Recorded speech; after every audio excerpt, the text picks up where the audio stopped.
Assalamualaikum warahmatullahi wabarakatuh. Kembali lagi di Sakilas Channel.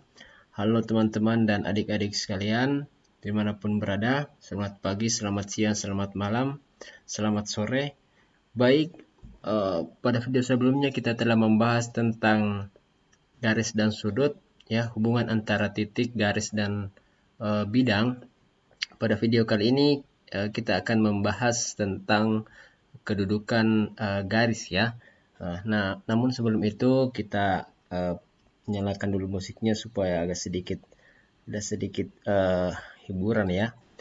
Baik, kita buka materinya.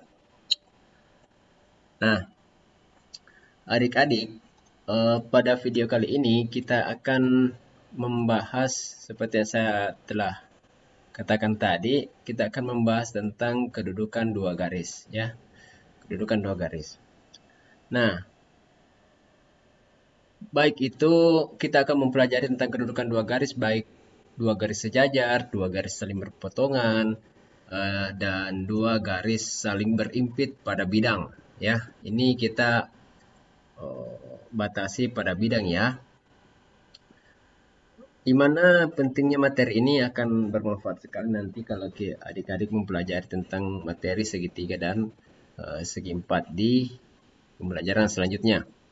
Baik, kita mulai, ya. Kedudukan, ya. Kedudukan dua garis, ya. Baik. Coba diperhatikan tabel di sini, ya. Di layar sebelah kiri, ya. Gambar dua garis terletak pada bidang alfa. Kolom ketiga, gambar dua garis terletak pada bidang alfa dengan satuan. Keterangannya ada di sini. Kalau kita lihat pada nomor 1, garis A dan B merupakan dua garis yang tidak sejajar dan berpotongan, ya. Pertanyaan saya, apa itu garis sejajar, adik-adik? Nah, garis sejajar, ya, ya. Garis sejajar itu dia tidak akan pernah berpotongan, tidak akan berpotongan, atau tidak memiliki titik potong. Sering kita singkat titik potong ini adalah tipot, ya, tipot. Kemudian garis berpotongan atau garis saling berpotongan. Garis saling berpotongan itu, ya jelas dia memiliki titik potong, memiliki satu titik potong, tepat satu titik potong. Kemudian garis berimpit.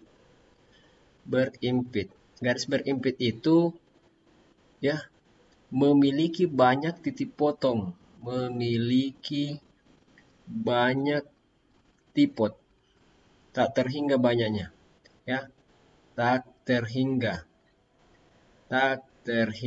banyaknya titik potong, ya.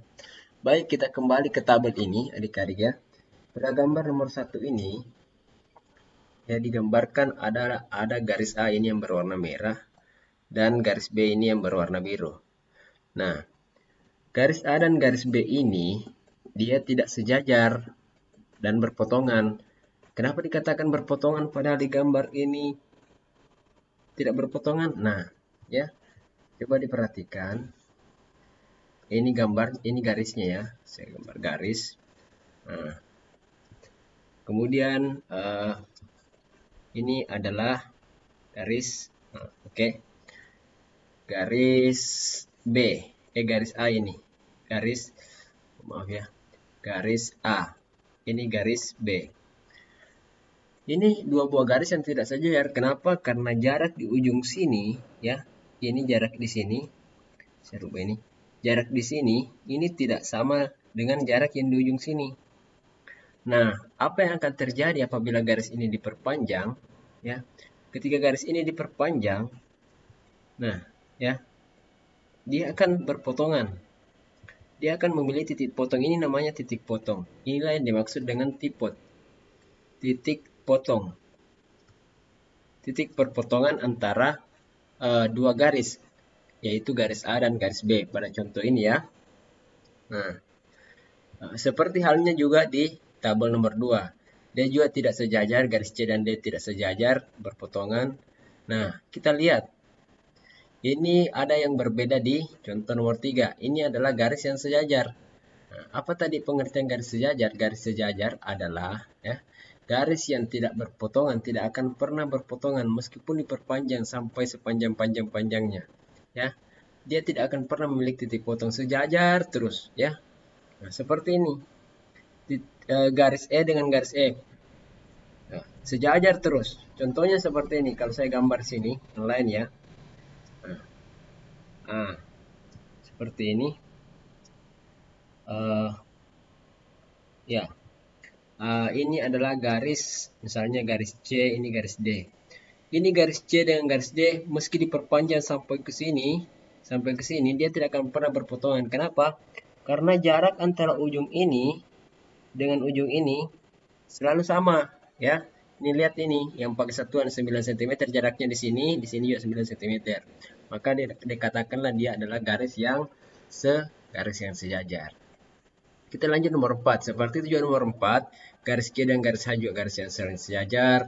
Nah, untuk nomor 5, saya hapus dulu ini adik-adik ya. Oke, saya hapus dulu. Yang nomor 5, ini adalah contoh garis yang berimpit.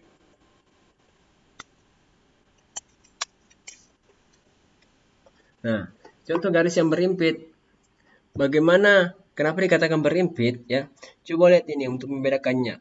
Garis J ini berwarna biru, garis I berwarna merah. Nah, coba kita buat garis di sini ya, berimpit ya. Nah, kemudian saya buat lagi garis di atas garis ini.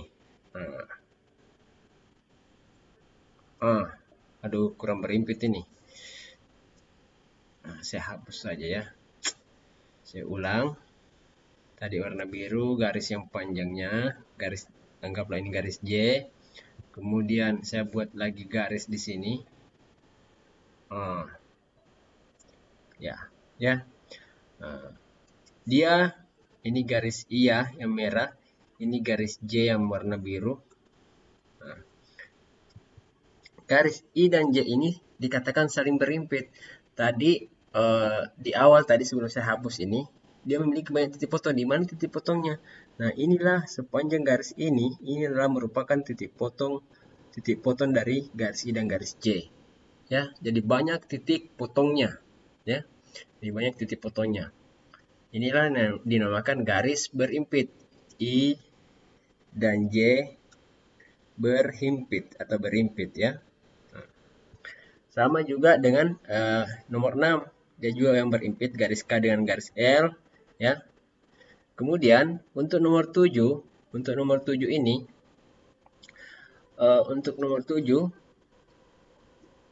dia merupakan garis yang berpotongan. Nah, seperti ini. Ya. Dia memiliki titik potong. Titik potongnya di sini. Inilah namanya titik atau tipot ya. Titik potong. Nah, ini adalah titik potong daripada garis ini. Ya, anggaplah ini garis A, ini garis B. Seperti juga nomor 8, seperti juga nomor 9. Nah, dalam perpotongan dua garis ini bisa saja menghasilkan macam-macam sudut ya. Misalnya seperti ini ya. Perpotongannya seperti ini. Nah, sudut yang terbentuk di sini ya. Ini membentuk sudut lancip. Nah, ini tumpul. Ini juga lancip ya. Nah, nanti akan dibahas lebih lanjut di materi selanjutnya ya. Ini tumpul ya, bukan T, ini tumpul L ya. Ada pula sudut garis yang saling berpotongan malah membentuk sudut 90 derajat. Nah, contohnya seperti ini. Nah, ya. Nah, titik potongnya terletak di sini. Nah, di sini titik potongnya. Namun, dia membentuk sudut 90 derajat atau sering dikatakan siku. Nah, dia namanya tegak lurus atau dengan kata lain tegak lurus. Tegak lurus, ya. Oke. Nah, sekarang ada lambang penulisan di sini dikatakan notasi dua garis yang saling berpotongan adalah ini tanda X. Notasi dua garis saling sejajar ini seperti ini ya. Notasi garis yang dua garis berpotongan tegak lurus seperti ini ya. Jadi kalau ada tanda seperti ini, nah ini dibaca sejajar. Kalau ada tanda seperti ini dibaca tegak lurus ya. Oke, kalau ada tanda seperti ini ya berarti ada garis saling berpotongan. Oke. Lanjut. Kita lanjut materinya. Nah, sekarang pertanyaan yang muncul bagaimana cara mengetahui perbedaan kedudukan dua garis yang saling berimpit dan dua garis yang saling sejajar. Nah, caranya adalah salah satu cara yang bisa dibedakannya berimpit dan dua garis sejajar adalah garis yang sejajar itu tidak memiliki titik potong, ya. Tidak memiliki titik potong. Jadi saya berikan tabel misalnya seperti ini. Nah, ya. Coba kita bikin tabelnya. Oke. Ini tipot. Nah. Oke. Kedudukan garis. Nah, tipot tadi ini titik potong ya. Sejajar. Kemudian berhimpit, kemudian berpotongan, ya, berpotongan. Titik potong di sini adalah banyaknya ya, banyak titik potong. Nah, banyak titik potong kalau garis sejajar adalah 0 ya. Kalau berhimpit tak terhingga banyaknya ya, seperti ini. Ini lambang tak terhingga. 8 angka 8 yang baring ya. Tak terhingga, tak hingga. Banyaknya banyak sekali, makanya dibilang tak hingga. Kalau berpotongan memiliki satu titik potong. Nah, itulah perbedaan daripada untuk membedakan kedudukan dua garis yang saling berimpit saling sejajar ya. Oke, kita lanjut adik-adik. Di sini disajikan contoh ya. Pada contoh gambar 7.13, jam menunjukkan pukul 12.00. Posisi jarum detik, menit, dan jam berada pada satu posisi yang sama. Jika kita misalkan setiap jam tersebut sebagai garis, hubungan antara ketiga garis tersebut berhimpit ya. Pemahaman berhimpit dalam hal ini terdapat satu garis yang menjadi tempat letaknya garis yang lain. Oke, baik. Kita lanjut lagi. Nah, ini ada pertanyaan, ada berapa kali dapat ditemukan garis jarum jam, menit, dan detik berhimpit? Nah, coba adik-adik melakukan eksperimen sendiri di rumah ya. Berapa kali kira-kira ya? Untuk seperti ini. Yang jelasnya bahwa berhimpit itu ketiga jarum, baik jarum detik, jarum menit, jarum jam itu terletak pada satu garis yang sama ya. Seperti ini contohnya ini. Seperti yang ini. Kemudian ada berapa kali terbentuk sudut siku-siku antara jarum menit dan jarum jam. Nah, ini bisa terjadi pada jam 3 ya, jam berapa lagi? Jam 9 ya. Ya. Mungkin adik-adik bisa cari lagi berapa kali lagi terbentuk sudut siku-siku antara jarum jam menit dan jarum jam ya, yang pendek atau biasa kita sebut jarum jam panjang dengan jarum jam pendek. Baik, kita lanjutkan. Nah, untuk membantu kita memahami lebih mudah tentang kedudukan garis, kita cermati gambar berikut. Baik, kita cermati. Siap. Garis-garis saling berpotong menghasilkan satu titik potong. Jadi satu titik potongnya ini titik potongnya titik P. Ini juga titik potongnya titik P. Penjelasannya pada gambar 714 I1, titik P merupakan titik potong yang terbentuk dari dua garis L dan garis K. Ini garis L, ini garis K.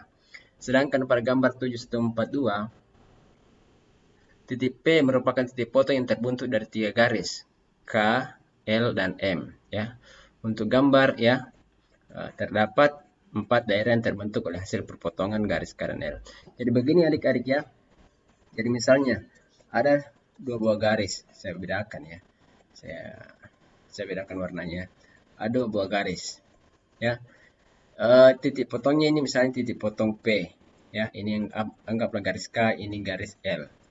Nah, ketika kita membuat satu buah garis lagi yang berpotongan juga dipotong titik P. Nah, ya, saya kasih warna kuning. Tuh, meleset. Nah, ya, ini adalah garis M. Oke. Nah, titik potongnya ini ketika tiga garis ini saling berpotong, hanya satu juga titik potongnya, satu saja titik potongnya, satu titik potong, ya. Ya, satu titik potong. Oke. Kita lanjut lagi. Garis-garis yang pada gambar tersebut menjelaskan sifat-sifat garis sejajar positif yang oke. Ini saya akan jelaskan sifat-sifat garis saling sejajar pada sebuah bidang, ya. Yang pertama, saya hapus dulu ini ya. Yang pertama, melalui sebuah titik, ya. Melalui sebuah titik K di luar garis A. Hanya dapat dibuat tepat satu garis yang sejajar dengan garis A. Anggaplah seperti ini, adik-adik ya. Saya bikin garis dulu. Ya, saya bikin garis dulu. Oke. Saya bikin garis dulu. Nah, seperti ini. Kemudian saya ambil sebuah titik. Nah, saya tentukan titiknya ini. Nah, titik saja, oke. Anggap ini titik K. Oh, ya. Sorry. Ini A titik K. Ini garis A. Nah, misalnya, kita akan membuat sebuah garis yang sejajar dengan titik A melalui titik K. Nah, maka dari titik K ini kita bisa tarik sebuah garis. Oke. Boleh. Ya. Sehingga kita namakan garis ini garis B misalnya. Ini kan sudah melalui titik K ya. Boleh juga diperpanjang ke atas sini. Nah, ini membentuk dua buah garis yang saling sejajar sehingga bisa dikatakan A sejajar B atau garis A sejajar garis B, ya. Oke. Kita lanjut sifat yang kedua. Jika garis C memotong garis A dan A sejajar B, ya. Ya, maka garis C pasti memotong garis B. Nah, misalnya ini masih contoh yang sama ya, saya tidak usah hapus ini. Ada lagi sebuah garis. Sebuah garis, dia memotong, saya kasih warna kuningnya supaya si warna hijau, supaya jelas. Ada misalnya garis C. Nah, kalau garis C ini memotong garis A, kalau diperpanjang pasti juga akan memotong garis B. Di mana titik potongnya? Di sinilah dia titik potongnya terhadap garis. Saya ganti terhadap garis B. Ini adalah garis C ya. Dan ini juga adalah titik potong garis C terhadap garis A. Ya, cocok garis A. Oke. Jadi kalau pasti ini garis C memotong garis, kalau garis C ini apa saya bilang? Kalau garis C ini memotong garis A, pasti juga akan memotong garis B dengan syarat A ini sejajar dengan B. Itu kata lainnya ya. Oke. Saya ulang lagi. Kalau garis A sejajar dengan garis B, lalu ada sebuah garis C yang memotong garis A, pastilah juga dia memotong garis B. Oke, itu sudah pasti. Ya. Yang ketiga, jika garis A sejajar B dan B sejajar C, maka A pasti sejajar C. Seperti ini ya adik-adik ya. Misalnya ada sebuah garis A warna ungu, garis B sejajar ini sudah. Ya. Garis C warna hijau. Oke. Garis A ini tadi kita namakan dulu garis A, ini garis B, ini garis C. Kalau garis A sejajar B, pasti juga ya garis A sejajar C. Itu adalah sifatnya ya, pasti sejajar. Oke, kita lanjut. Nah, ini adalah contoh yang ini tadi sudah kita jelaskan. Dalam gambar berikut, kemudian dari titik P buatlah garis yang sejajar dengan garis M. Ini sudah kita contohkan tadi. Nah, kalau seperti ini bisa adik-adik ya. Contoh 7.3 ini ya, bentuklah sebanyak mungkin garis sejajar dari titik-titik yang diberikan pada tabel. Nah, alternatif penyelesaian diberikan dari buku ini hanya ada 2 buah garis, yaitu garis AC dengan garis BF. Ya, AC itu sejajar dengan garis BF. Masih adakah garis yang lain yang bisa terbentuk? Ya, masih bisa. Kita hubungkan titik B dengan titik C, garis BC sejajar dengan garis ED. Ya, garis BC sejajar dengan garis ED. Oke. Kemudian, apa ini pertanyaannya? Yuk kita menalar. Mendapat informasi, jika dua garis berpotongan menghasilkan satu titik, maka apakah yang dihasilkan dua garis yang saling berhimpit? Nah, ini sudah saya jelaskan di tabel tadi. Jika dua garis berpotongan menghasilkan satu titik, maka apakah yang terjadi dua garis saling berhimpit? Yang akan terjadi dua garis saling berhimpit, ya, menghasilkan banyak titik potong tak terhingga, ya. Ini katakan jika yang dihasilkan adalah titik, berapa titik yang dihasilkan, ya, tak terhingga banyaknya titik yang dihasilkan. Oke. Kemudian menurut kalian dapatkah sebuah garis merupakan hasil dari suatu perpotongan? Bisa kita bikin sebuah garis dari perpotongan itu. Hasil suatu perpotongan apa gitu? Hasil suatu perpotongan dua buah garis atau lebih, ya. Kemudian jika dua garis berpotongan menghasilkan maksimal satu titik potong, maka berapakah titik potong maksimal yang dihasilkan 5 garis yang berpotongan? Ya, tetap satu, ya. Meskipun banyak garis di sini berpotongan, misalnya 2 garis berpotongan, sudah saya jelaskan tadi, ditambah lagi 5 garis berpotongan, saling berpotongan, 1, 2, 3, ini garis A, B, C, D, tambah lagi 1, tetap satu titik potongnya yang ini, ya, di tengah-tengah. Oke, saya kira cukup sekian dulu pembahasan mengenai kedudukan garis, ya. Terima kasih telah menonton. Jangan lupa untuk terus dukung channel ini dengan cara subscribe, like, komen, dan share sebanyak-banyaknya agar semakin bermanfaat. Jangan lupa untuk tetap semangat belajar dan jaga kesehatan. Assalamualaikum warahmatullahi wabarakatuh.